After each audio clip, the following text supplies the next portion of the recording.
अस्सलाम वालेकुम बच्चों, आज हम पढ़ेंगे polar form of complex number.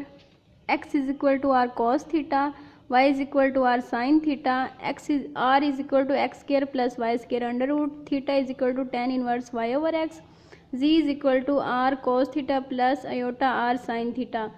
Close form क्या है इसकी? z is equal to r cos theta. ये फार्मूलाज आपने अच्छे से याद करने हैं।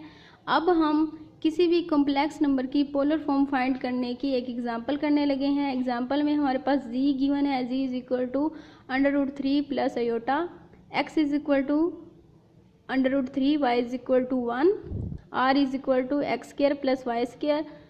वैल्यूज़ पुट कर देनी है आपने जो भी कॉम्प्लेक्स नंबर होगा इस फार्मूले में। तो आप देखें जब हम इसमें वैल्यूज़ पुट करेंगे, अंडर रूट 3 स्केयर से अंडर रूट कैंसिल हो जाते हैं और 1 का स्केयर रूट 1 होता है। 3 plus 1 is equal to 4। Under root 4 को सॉल्व करें तो हमारे पास 2 आता है। अब हमने r फाइंड कर लिया, अब हमने थीटा फाइंड करना है। थीटा फाइंड करने के लिए हमारे पास फार्मूला था tan inverse y over x। y की वैल्यू पुट करें, x की वैल्यू पुट करें, 1 over under root 3।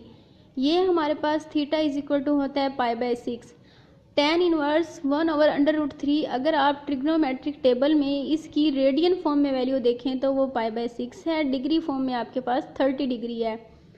Thus theta lies in first quadrant, so value of theta does not change. जैसे मैंने आपको पहले भी बताया था कि जब हमारे पास थीटा एंगल फर्स्ट क्वाड्रेंट में लाई करेगा तो ऑल ट्रिग्नोमेट्रीज की वैल्यूज सेम रहेंगी, चेंज नहीं होंगी। 30 डिग्री है, बिलो 90 है, तो ये चेंज नहीं हुआ, इसलिए थीटा की वैल्यू सेम रही। देन z हमारे पास किसके बराबर है? r cos theta plus aorta r sine theta. अब आपने r की वैल्यू भी पुट कर देनी है इसमें। थीटा की वैल्यू, r की वैल्यू हमने क्या फाइंड की है? 2। थीटा की वैल्यू हमने क्या फाइंड किया है? 30 डिग्री। अब आप इस वैल्यू को यहाँ पुट करें, ठीक है। स्टेप बाय स्टेप आप यहाँ तक पहुँचेंगी। जब तक आप r और थीटा फाइंड नहीं करेंगी इस फार्मूले में वैल्यूज़ पुट नहीं कर सकती हैं। z जो कि हमारे पास गिवन कॉम्प्लेक्स नंबर है वो क्या है? Under root 3 plus aorta. 2 हमारे पास r जो हमने गिवन कॉम्प्लेक्स नंबर में से x और y को लेके फाइंड किया था। इसी तरह थीटा की जगह थीटा की वैल्यू पुट कर दी, r की जगह हमने r की वैल्यू पुट कर दी, और r की वैल्यू क्योंकि साइन और कोस के साथ मल्टीप्लाई हो रही है इसलिए हमने कॉमन निकाल ली। तो और हमने इसकी क्लोज फॉर्म लिख दी 2 सिस थीटा। अगर आप यहाँ तक लिख देंगी तो भी आपका आंसर सही है, अगर आप इसकी क्लोज फॉर्म लिख देंगी तो भी आपको आंसर सही है। जैसे आपको इजी लगे, यहाँ तक इजी लगे ठीक है, यहाँ तक इजी लगे ठीक है, लेकिन आपने r और थीटा की वैल्यू फाइंड करके इस फार्मूले में लाजमी पुट करनी है। तो ये आपकी पोलर फॉर्म फाइंड हो जाएगी। इसे कहते हैं polar form of complex number. मैं जब भी आपको कोई भी कम्प्लेक्स नंबर दूं और कहूं कि उसकी पोलर फॉर्म फाइंड करें तो आपने ये मेथड यूज़ करना है इन फार्मूलाज को इस्तेमाल करते हुए। इससे रिलेटेड अब मैं आपको असाइनमेंट देने लगी हूँ। असाइनमेंट में हमारे पास 5 क्वेश्चंस हैं, ये आपने अच्छे से करने हैं, इनकी पोलर फॉर्म फाइंड करनी है। और इससे रिलेटेड आपको फर्स्ट ईयर के चैप्टर 1 में क्वेश्चंस और एग्जांपल्स मिल जाएंगे, वो करने हैं। नेक्स्ट हम डिस्कस करने लगे हैं De Moivre's theorem. De Moivre's theorem discuss करने के लिए आपके पास क्या है? जनरल। हमने इस थ्योरम का प्रूफ नहीं करना, हमने जस्ट इस थ्योरम के फार्मूले को इस्तेमाल करते हुए न्यूमेरिकल्स पे अप्लाई करना है। अब देखिए जनरल फार्मूला क्या है? Cos theta plus iota sine theta raise to power n। हमारे पास किसके बराबर है? Cos n theta plus iota sine n theta. जो भी हमारे पास पार थी, जब ब्रैकेट्स रिमूव करेंगे तो पार हमारे पास थीटा के साथ मल्टीप्लाई हो जाएगी, इसीलिए कॉस थीटा एन थीटा हुआ और अयोटा साइन एन थीटा हुआ। तो ये आपके पास जनरल फार्मूला है। आपके पास यहाँ एन वट एवर कुछ भी हो सकता है, नेगेटिव वैल्यू पॉजिटिव वैल्यू, वो ज़ीरो नहीं होगी। ज़ीरो हो जाएगा तो इस सारे की पार 0 is equal to 1।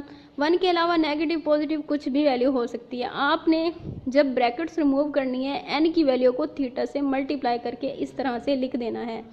General form, general formula, इसको अब हम न्यूमेरिकल पे यूज़ करते हैं।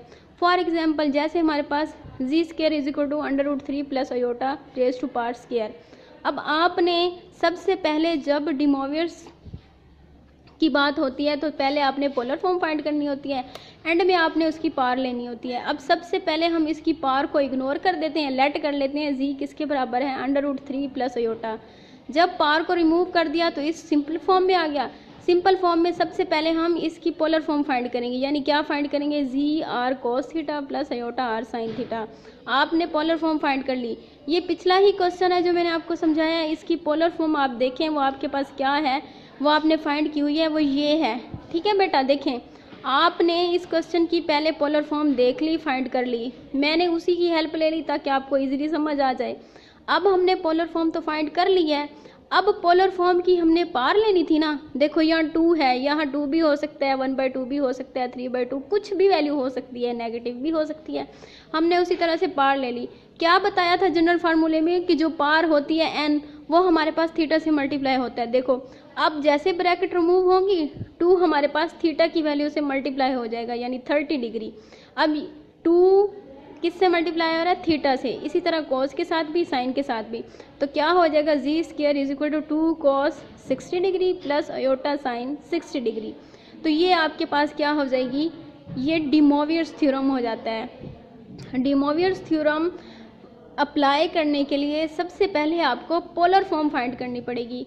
तो बच्चों आपने याद रखना है, जब भी आपको न्यूमेरिकल गिवन हो कॉम्प्लेक्स नंबर का और कहा जाए डी मोवियर्स थ्योरम अप्लाई करें, और अगर ना भी कहा जाए और इसी तरह से किसी भी कॉम्प्लेक्स नंबर की पार दी जाए तो आपको खुद ही पता चल जाना चाहिए कि ये हमारे पास डी मोवियर्स थ्योरम है, और इसकी पोलर फॉर्म फाइंड करके फिर हम इसकी पार अप्लाई करेंगे, ये हमारे पास डी मोवियर है।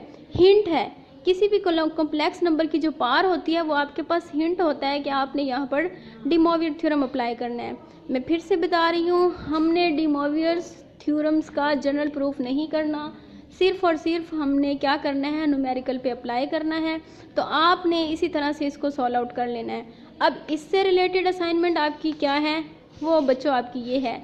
असाइनमेंट नंबर 1 आपके पास पोलर फॉर्म फाइंड करना है। असाइनमेंट नंबर 2 आपके पास पोलर फॉर्म पर पावर लेनी है, यानी डी मोवियर्स थ्योरम्स की हेल्प से सॉल्व करना है। तो ये हमारे पास देखिए असाइनमेंट 2 में मैंने 2 क्वेश्चंस लिख दिए हैं। फॉर एग्जांपल ये हमारे पास क्या है, z cube is equal to 1 minus √3 iota raise to power cube.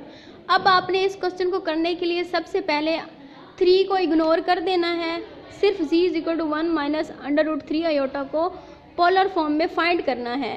करके फिर आप उसकी पार लेंगी, पार को नीचे उतारेंगी तो आपका सॉल्व हो जाएगा। इसी तरह से क्वेश्चन नंबर 2 है।